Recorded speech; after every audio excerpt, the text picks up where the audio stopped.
evangelistas, pastores y maestros. Algunos meten pastores y maestros en uno solo, pero bueno, digamos son 5 ministerios, aunque hay teorías, porque como digo, algunos unen pastores y maestros. Pero bueno, forma parte de la Iglesia Universal, es decir, que en la Iglesia Universal se encuentran todos esos ministerios. De hecho, en la Iglesia local también, de alguna manera, en principio se encuentran fundamentalmente en una sola persona, normalmente, que es el fundador de la Iglesia, que por fundar la Iglesia es apóstol, de alguna manera también es pastor, evidentemente, y evangelista, y maestro, y en cierto modo también profeta. Pero yo lo que quisiera es quitar frustración o quitar una falsa expectativa creyendo que hay que poner etiquetas, que hay que decir tú eres apóstol, tú evangelista, tú maestro, tú pastor. Pues yo creo que eso no es normal, ni siquiera en las iglesias del Nuevo Testamento. Sin embargo, las funciones sí que operan. De hecho, como digo, son necesarias, y ahora las veréis también porque un poquito aparecen ahí, son necesarias porque si no una iglesia no podría funcionar. Como dice también Efesios, es para la preparación de los ministerios, para que todos crezcamos a la altura de Cristo, ¿no? Y para que no nos dejemos llevar por cualquier viento de doctrina. Es verdad que hay algunas denominaciones pentecostales, incluso una que se llama incluso cuadrangular, porque habla de 4 ángulos. Estas hablan también de los 4 ministerios, porque unen pastores y maestros. Pero bueno, hay algunas denominaciones que sí nombran, ¿no? Y alguno es el profeta, otro es el maestro, otro es el evangelista y otro es el apóstol. Generalmente el fundador de la iglesia es el apóstol y otros pues pastores o pastor. Nosotros en nuestra iglesia, por eso te digo, Peter, espero que no te frustres, pero esos ministerios funcionan. De hecho, cuando ha salido aquí Carmen hoy, nos ha dado una exhortación profética, en el fondo una exhortación espontánea. Y entre nosotros hay maestros, entre nosotros hay pastores, yo diría que incluso entre nosotros hay también apóstoles, porque se crean las iglesias y se crean los grupos y se crean diferentes, podríamos llamar, cuerpos dentro del cuerpo por medio de aquellos que los motivan, que los lanzan, que los desarrollan. Pero bueno, es un tema que se puede discutir y es un tema que se puede ampliar. Pero en esta iglesia no vamos a nombrar apóstoles, no vamos a nombrar evangelistas con etiqueta, ni siquiera vamos a nombrar muchos pastores, con uno yo creo que basta. Y en cuanto a maestros, tampoco les vamos a poner etiquetas, pero funcionan, todo eso funciona. Y no hay que sentirse mal porque no lleves el título, lo importante es la función. De hecho, en lo que vamos a ver aquí, o en estas marcas de la iglesia, están tomadas también del funcionamiento de la iglesia primitiva.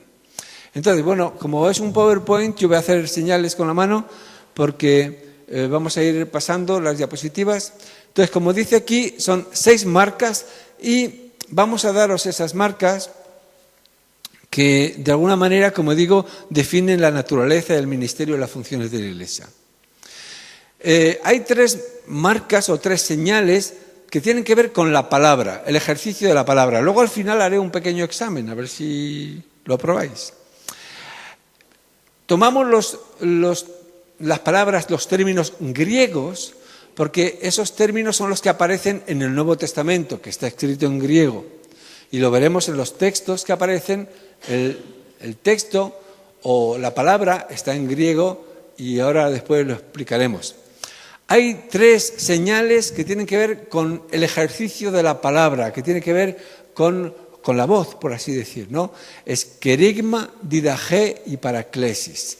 Querigma, que tiene que ver con predicación, didaché, que tiene que ver con enseñanza, y paraclesis, que viene Espíritu Santo, el paracleto, que tiene que ver con consolación, con exhortación, como ahora veremos un poquito más adelante. Y luego hay 3 de la acción, pero bueno, he puesto estas flechitas aquí porque no hay un orden, es decir, no es que uno sea más importante que el otro, sino que, por así decir, son rotativos, son interrelacionados.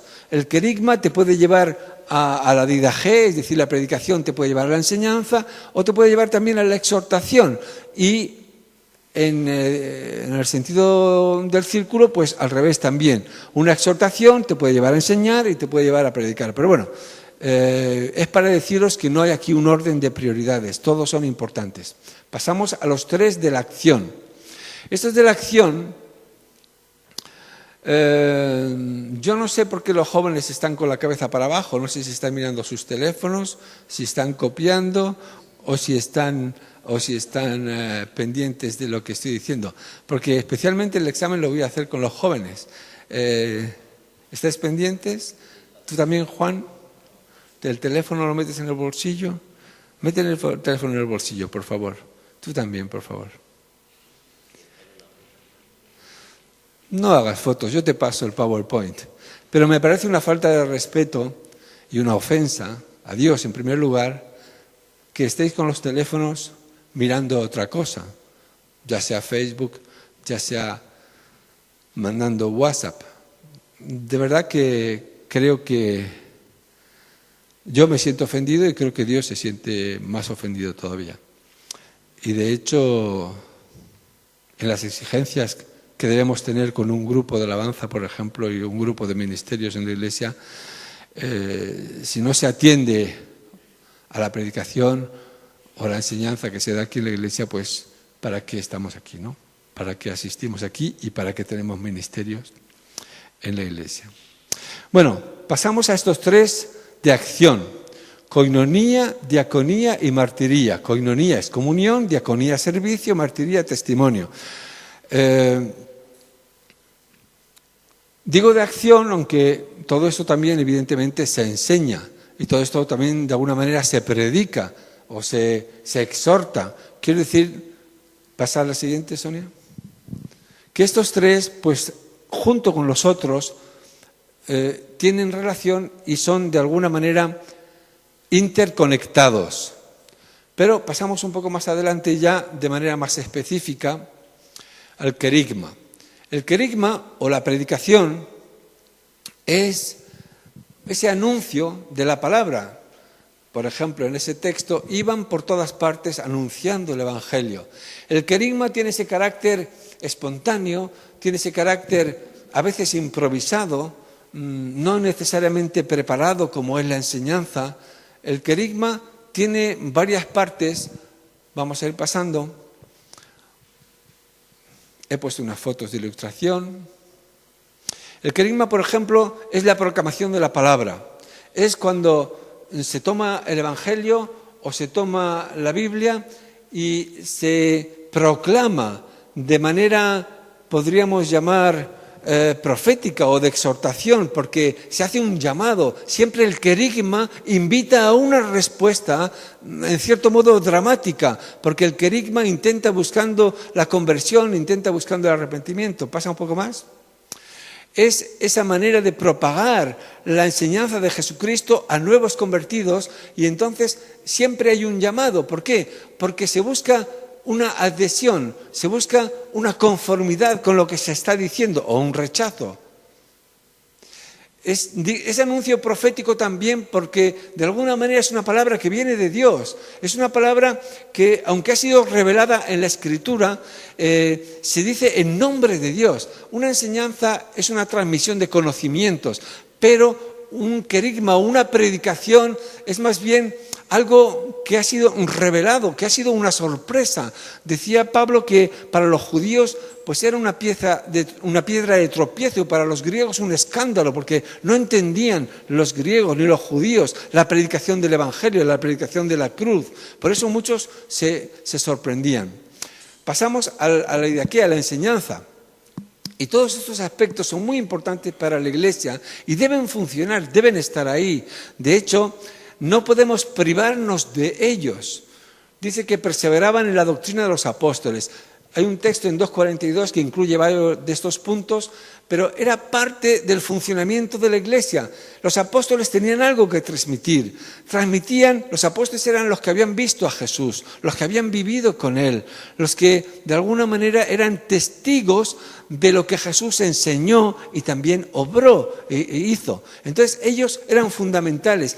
Y ese cúmulo de enseñanza, de experiencia, de doctrina, incluso textos como el Sermón del Monte, Mateo 5-7, formaban parte de esa doctrina, formaban parte de esa enseñanza que se transmitía. Evidentemente la enseñanza era sobre todo para los cristianos, así como la predicación era para todos, pero especialmente para los no cristianos, porque era un anuncio de algo nuevo, de una buena noticia.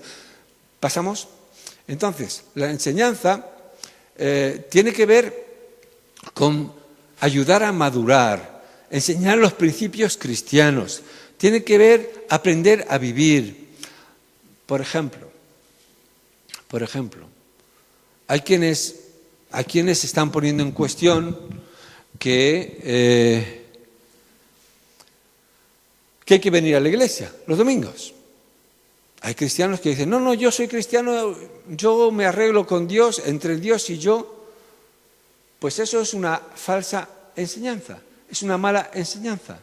Si alguien dice, no necesitas ir a la iglesia para ser cristiano, eso es un error. Por eso es bueno enseñar a las personas lo que es correcto y lo que no lo es. Pasamos. Discipulado tiene que ver con discípulo, tiene que ver con disciplina. Tú tienes que enseñar de alguna manera a alguien los pasos, el ABC de la vida cristiana, lo que significa la oración, lo que significa la lectura de la palabra diaria. No puedes dejar a alguien simplemente con los rudimentos, como dice Pablo, con un alimento de leche. No, tiene que empezar a masticar cosas más sólidas. ¿Pasamos? Y evidentemente también está la formación para el ministerio, es decir, tenemos que preparar a las personas para enseñar a otros. Pablo dice, lo que aprendiste de mí, pues enséñaleselo a otros, que a su vez se lo transmitan a otros. La transmisión tiene que hacerse también por medio de la enseñanza, porque formamos a las personas que luego tienen que ejercer. Hay que saber, por ejemplo, si alguien quiere ir a la cárcel, no se puede hacer de cualquier manera ir a la prisión y hablar del Evangelio allí. Hay que conocer cómo hacerlo. O si enseñas a los niños o adolescentes o a personas, por ejemplo, en la calle, si tú estás tratando con cierto tipo de personas, pues tienes que saber cómo hacerlo. El cómo es una cuestión de sabiduría y no es una cuestión de enseñanza. Y eso también tiene que aprenderse. Hay que formar para el ministerio. La paraclesis o exhortación, como dice también el texto, el paracleto, el Espíritu Santo, que es el consolador, es una forma de expresión que sobre todo se hace a nivel personal, y muchos de nosotros lo hacemos, vosotros lo hacéis, ¿no? Dice que confirmando los ánimos de los discípulos y exhortándoles a que permaneciesen en la fe. Esto es Pablo, que de manera espontánea les motiva para que se aferren a los principios de la fe.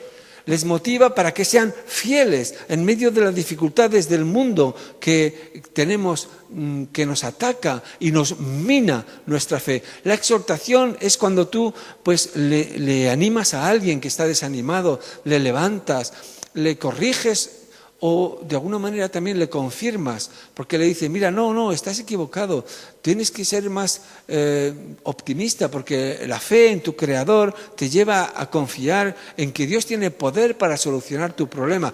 Es una manera de ayudar a las personas, especialmente cuando atraviesan un bache, una dificultad, pero también cuando a lo mejor se le suben los humos. Alguno cree que está por encima de los demás. Hay el orgullo espiritual que lleva muchas veces a personas a creerse que no necesitan a otros cristianos, que no necesitan ni siquiera a la iglesia o al pastor. Y eso es un grave error. Y a esas personas hay que bajarles los humos con amor, pero también con la verdad. Eso también es exhortación. Seguimos. Entonces, paraclesis, como vemos, puedes ejercer esas dimensiones de consolación también. Por ejemplo, pues yo que sé, alguien pierde a un ser querido, pues le puedes dar confianza en el más allá. Pasa un poco, Puedes restaurar a un hermano que ha pecado y que se ha hundido en su culpabilidad y le puedes hablar del perdón del Señor, le puedes hablar de cómo el Señor le ama a pesar de lo que haya hecho y le da nuevas oportunidades.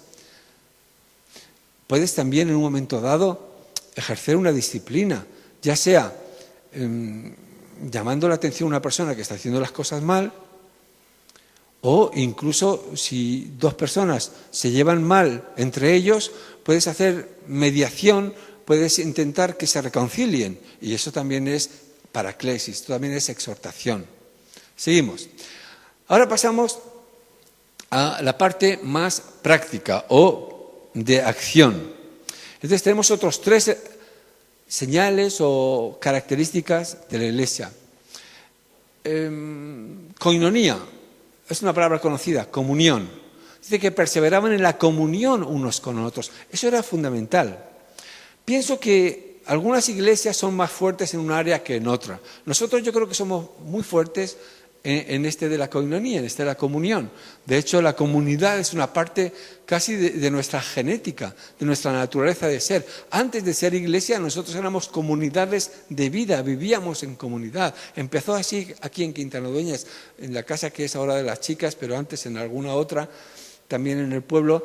Y la comunidad es parte de nuestra naturaleza. Por eso es que somos tan comunitarios. Por eso es que nos gusta comer juntos, nos gusta hacer excursiones juntos y muchas cosas las hacemos juntos porque nos gusta, porque forma parte de nuestra razón de ser. En eso somos fuertes. Hay otras iglesias que no lo son en ese área, que son más individualistas. A lo mejor son fuertes en la enseñanza de la palabra o en la evangelización, pero no son fuertes en la comunión. ¿Por qué? Pues porque no han crecido con esa naturaleza, con esa experiencia. La koinonía, pasamos, Sonia. Bueno, la foto esa era muy interesante. No sé si se ve, no se ve muy bien. Está Yander atusando el pelo de Dani, que está tumbado, y ahí están Reyes, Melissa y me parece que Manu y Juan y algún otro por ahí jugando a las cartas. Bueno, eso es de alguna manera expresión de comunión, expresión de estar a gusto juntos, relajados. La comunión habla de unidad en la diversidad. No tenemos por qué ser todos cortados con el mismo patrón. En una iglesia podemos estar unidos aunque seamos diferentes. Y la koinonía habla de esa dimensión de tener en común. Koinos es tener en común cosas, pero podemos, como en los rayos de una bicicleta, tenemos en común el centro, pero cada rayo es diferente. Y nosotros podemos ser diferentes, pero tener en común muchas cosas que compartimos, a pesar de que cada uno pues, lo haga desde un ángulo diferente. Compartimos tiempo, compartimos dones, compartimos ministerios. Muchas veces entre nosotros pues, hay un fluir que ni nos damos cuenta de cómo, por ejemplo, ahora va a haber el café misionero. Pues eso es un don, como luego veremos también, un don práctico, que tiene más que ver con la diaconía, pero que también tiene que ver con la koinonía, es decir, con el compartir y con el pasar tiempo juntos, o personas que son más propensas, hay personas que enseguida hay que poner las mesas, ahí están, traen las mesas, sacan las mesas, ponen los platos, a lo mejor no son buenos maestros, o diríamos no están formados para ello, a lo mejor podrían serlo, pero sí tienen esa capacidad de servir en el momento que se les necesita. Las relaciones entre hermanos es fundamental, es fundamental. Como dije, hay personas, y estamos pasando alguna pequeña crisis con algunas personas en ese sentido. Hay personas que dicen, no, es que yo no necesito a los hermanos. Yo no necesito tener relación con los hermanos. Pues eso es un error gravísimo. Si alguien dice eso es que no ha entendido lo básico de la vida cristiana. Esa persona habrá que enseñarle, evidentemente, pero hay gente que no quiere escuchar, hay gente que no quiere aprender lo que no quiere. Entonces, bueno, la relación entre los hermanos es fundamento de la koinonía, de la comunidad. Y en eso nosotros somos muy fuertes. Seguimos. La diaconía lo dice la palabra misma. Y es verdad que en el Nuevo Testamento, en Hechos 6 concretamente, se habla de los diáconos, pero no en el sentido, en ese momento, de un título. Luego más adelante sí. De hecho, no se habla como diácono, se habla de los 7, se habla de los 12 y de los 7, porque los 12 eran los apóstoles y luego se habla de los 7 que fueron elegidos en Hechos 6, porque los apóstoles pues no daban abasto, había mucha gente que se había convertido y no daban abasto para preparar toda la comida que había que repartir por las casas, porque acordaros que en Pentecostés muchos dejaron todo lo que tenían, incluso porque venían de lejos y se quedaron a vivir en Jerusalén. Y era aquello un problema enorme de organización y de distribución. Y los apóstoles dijeron, oye, elegir a unos cuantos, gente de buen testimonio, llenos del Espíritu Santo, a quienes encarguemos este trabajo de servir a las mesas. Servir a las mesas, aquí una foto bonita de un buen diácono, que también es un maestro. Servir a las mesas pues es también dar de comer, preparar los alimentos. ¿Qué quiere decir la diaconía o el servicio? Hay personas que tienen ese don de preocuparse por las necesidades de los demás. Hay personas que en un momento dado sufren mucho más por otros. Hay quienes son, pues a lo mejor viven más aislados y no tan preocupados por el bienestar de otros. Pero hay personas que sí, que viven más lo que otros viven, su sufrimiento y a veces también sus alegrías. El servicio a los más débiles y necesitados, que es algo que a veces pues no sale tan espontáneo, es también un don del diácono. Incluso yo diría de atender a personas nuevas y ver cuáles son sus necesidades, de atender a personas nuevas y expresarles cariño porque saben que entran en un lugar extraño, un lugar nuevo, y eso también un ujier es un diácono. ¿Por qué? Porque sirve de una manera práctica. El diácono hace su servicio en su acción. Evidentemente, el anterior, la obra social y expresión práctica del amor de una iglesia. Nosotros también somos fuertes en la diaconía porque tenemos obras sociales, tanto aquí como en Marruecos, las casas de acogida. Eso es un área fuerte nuestra, la obra social, que no todos los cristianos lo tienen. Hay cristianos que no trabajan este aspecto, que no tocan tanto este aspecto.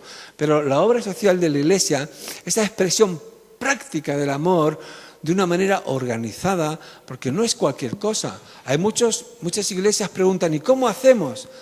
Pues la verdad es que nosotros no nos lo montamos desde la teoría, sino que surgimos desde la práctica. Vimos personas necesitadas y les acogimos, primero en comunidades cristianas, aquí en Quintana-Doñas, y luego ya pues creamos, por así decir, una estructura, una institución para responder también a las exigencias del Estado.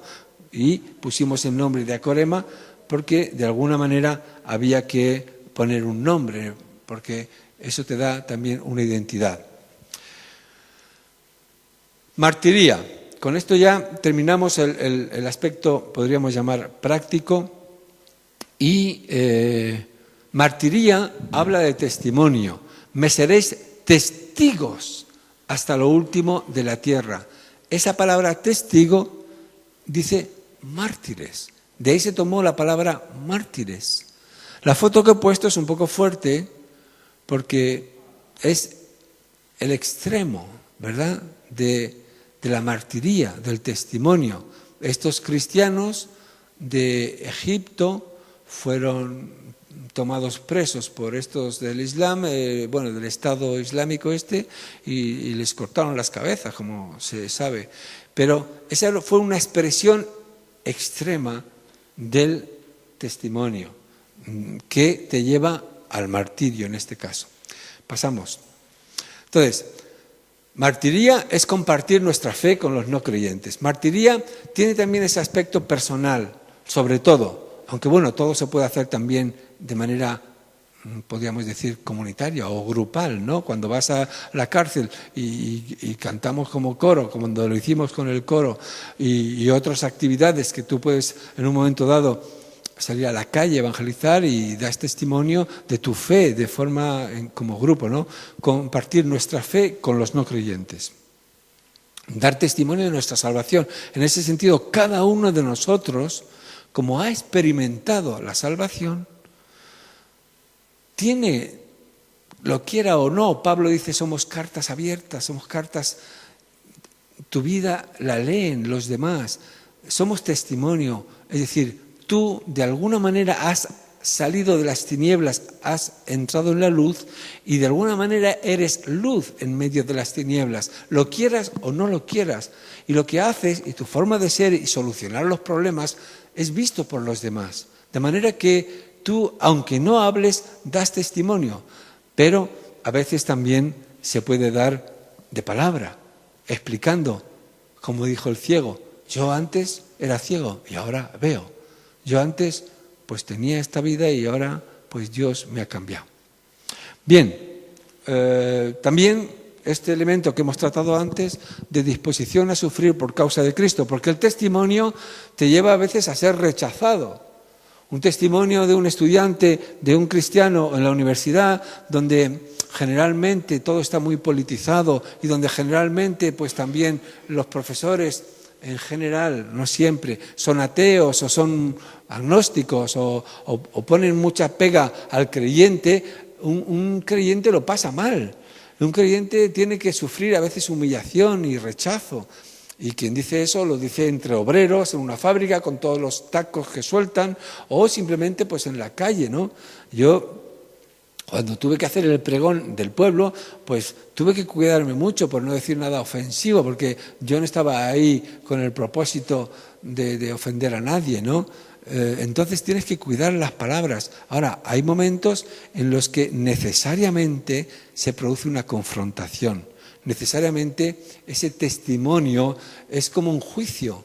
¿Por qué? Porque el otro se siente interpelado y una de dos, o acepta lo que le dices, o acepta lo que tú vives, o lo rechaza. Y en muchos casos, mucha gente lo rechaza y nos trata de locos. Y hay algunos que dicen, no, yo cuando llegué a la comunidad esta de Acorema pensé que estaban todos locos. Eso de que se pusieran por las mañanas a cantar y luego a rezar. Pero bueno, ¿pero esto qué es?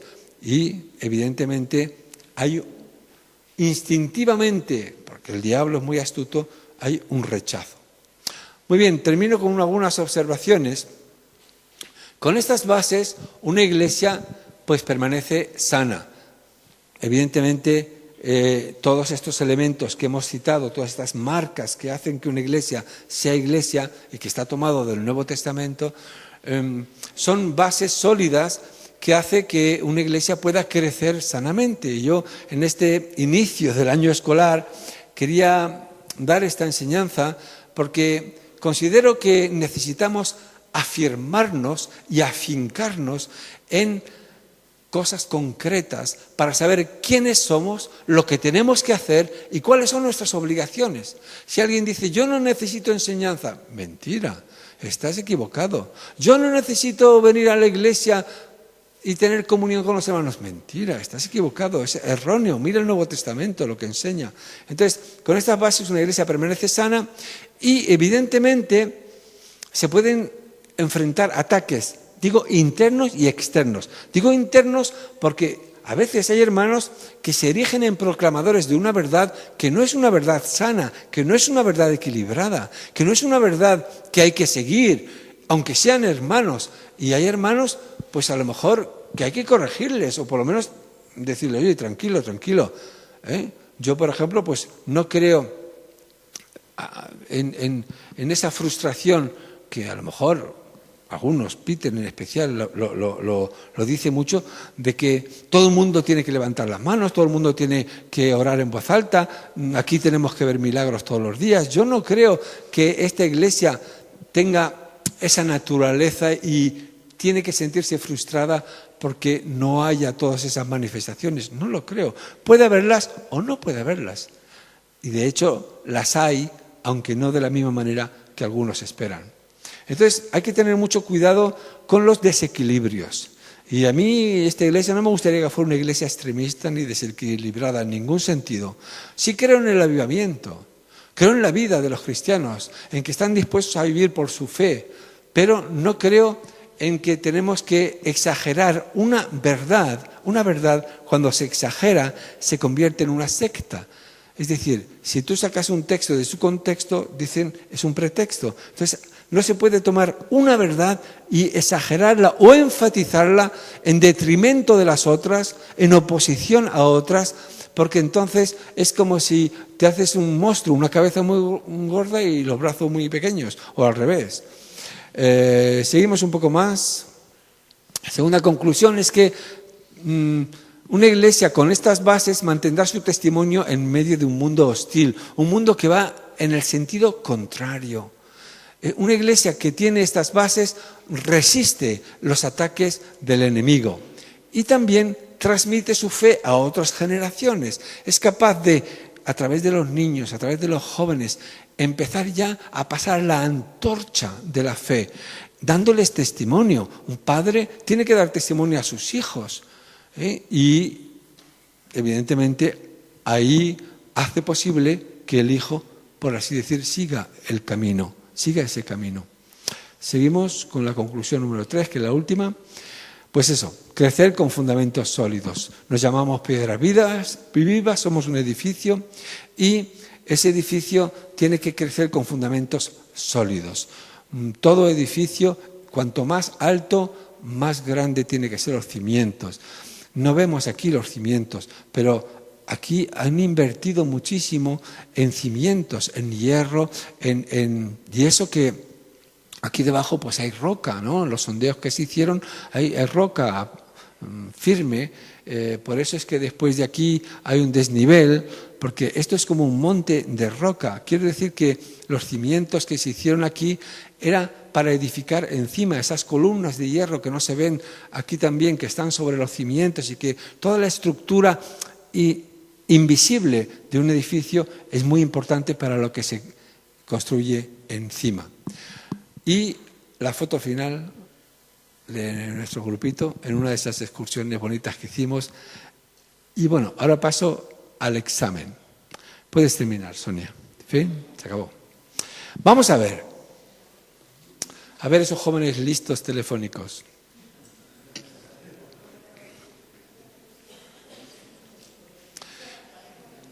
No mires para atrás, que se acaba ahí, las filas se acaban ahí. Juan, ¿qué es el querigma? ¿Qué es el querigma? El querigma. ¿Te has aprendido algún término griego?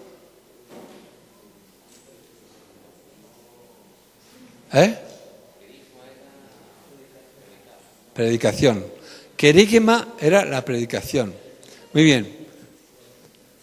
¿Qué otros términos griegos habéis aprendido? Yo, Miquel. Por eso quería sacar la foto. Yo te lo paso, el PowerPoint yo te lo paso. Pero ni siquiera en la memoria retienes alguno.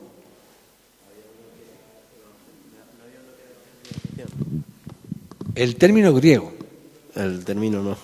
Ninguno. Piensa un poco. ¿No te acuerdas ni siquiera de diaconía? No, es que me parecían muy raros. ¿Raros? Diaconía es servicio. Y lo que tenía que ver con comunidad, ¿cómo se decía en griego? Ni idea. Chicos, koinonía, es que sois unos incultos, porque en mi tiempo, la verdad es que, ¿qué razón tienen algunos diciendo de cómo la cultura se va perdiendo con estas nuevas? En mi tiempo se estudiaba griego, se estudiaba latín, se estudiaba, ¿cómo? Francés, el hombre de Cromañón, vamos para atrás, ¿verdad? Bueno, pero ahora sí que voy a decirte, a ver, ¿quién me dice lo que es la paraclesis? Exhortación, muy bien. ¿Y cómo se aplica eso? De manera instantánea. ¿Y algo más? Para exhortación, para animar, para corregir, disciplinar. ¿Cómo? Consolar también. ¿Qué me dices de la martiría? El martirio, de testimonio, que parece un martirio. Dame algunos ejemplos. Pues lo que acabamos de ver es ya lo máximo, ¿no? Están muriendo por su fe. Es el extremo. Sí.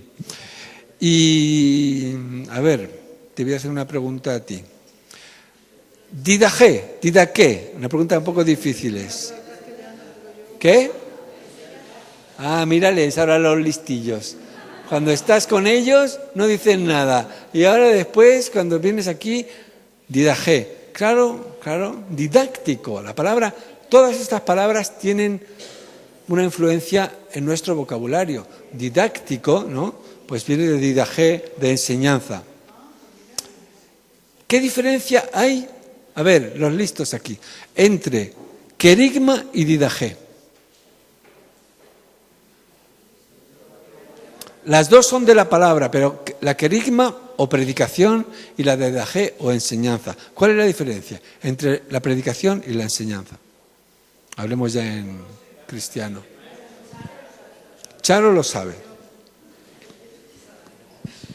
No hacer a otro lo que no quiera que te hagan a ti.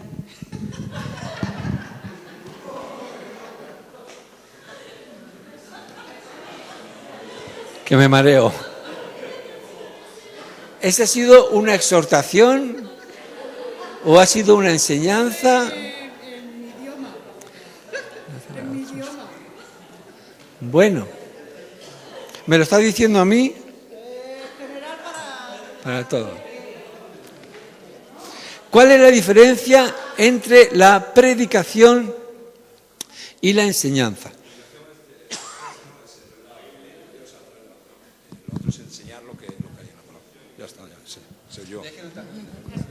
Que la predicación es algo que se revelaba de Dios a través de la palabra, y creo. Y la enseñanza es enseñar una formación de lo que hay en la palabra también.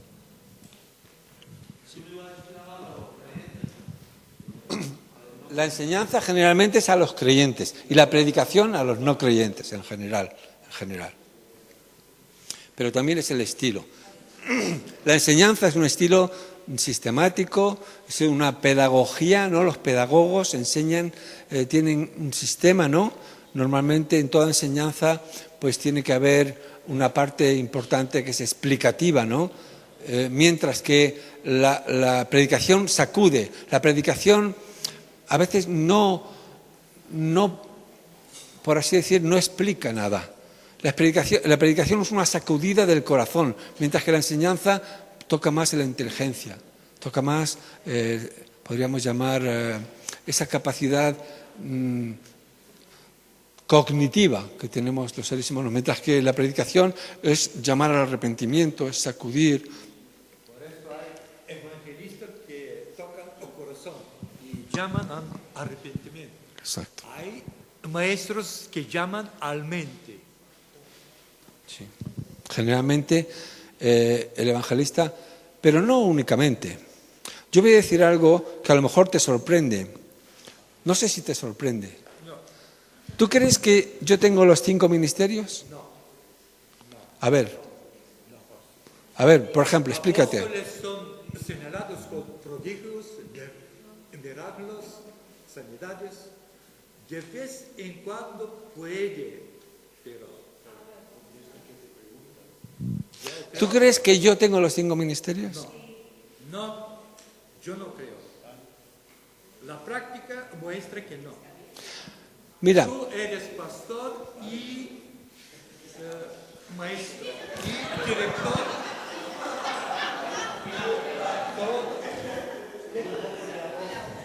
ya hablaremos en privado.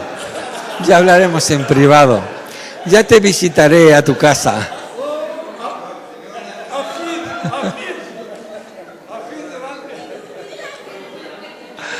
Ya veremos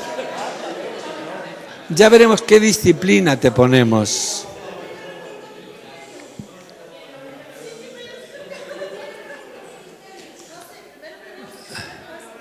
Bueno, a ver.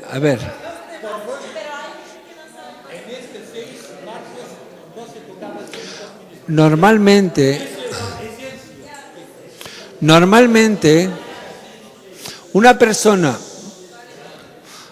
una persona que crea una iglesia, que funda una iglesia, que levanta una iglesia tiene que tener necesariamente los 5 ministerios. ¿Por qué?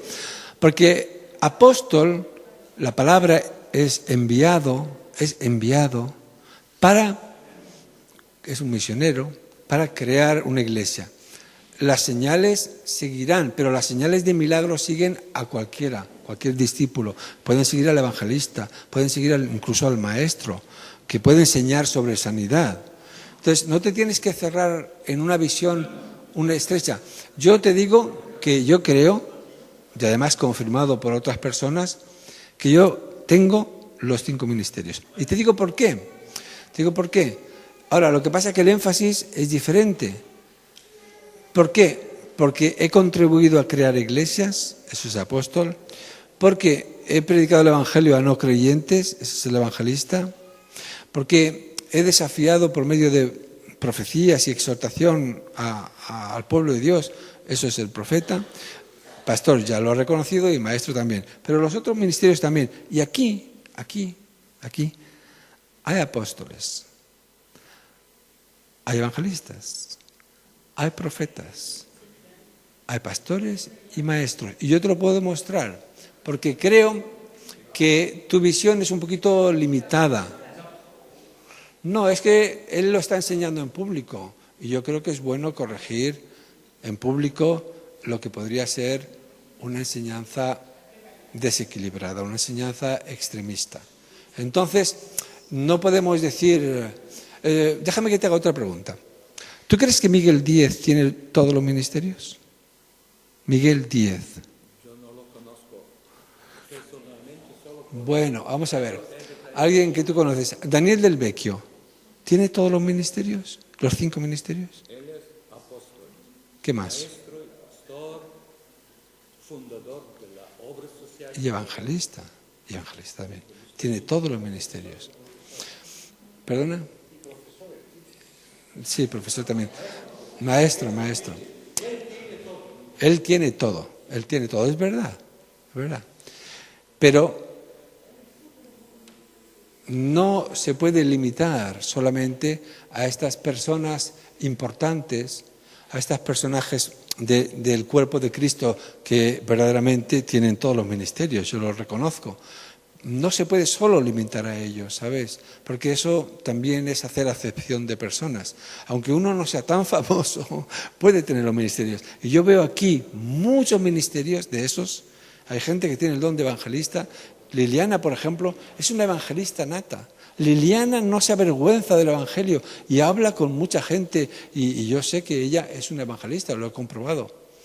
Y bueno, entre vosotros también lo sé, pero no vamos a hacer. Bueno, vamos a terminar aquí con una oración. Señor, te pido que tomes esta iglesia y tú que has prometido y has dicho, yo edificaré mi iglesia, te pido, Señor, que la edifiques sobre cimientos sólidos, no equivocados, equilibrados, sanos, y que podamos seguir funcionando como un cuerpo, especialmente en las áreas donde tú nos has puesto fuertes, que las mantengamos, pero también que aprendamos en aquellas donde somos más débiles. En el nombre de Jesús. Amén. Que el Señor nos bendiga y disfrutemos. A ver, Manu quiere decir algo.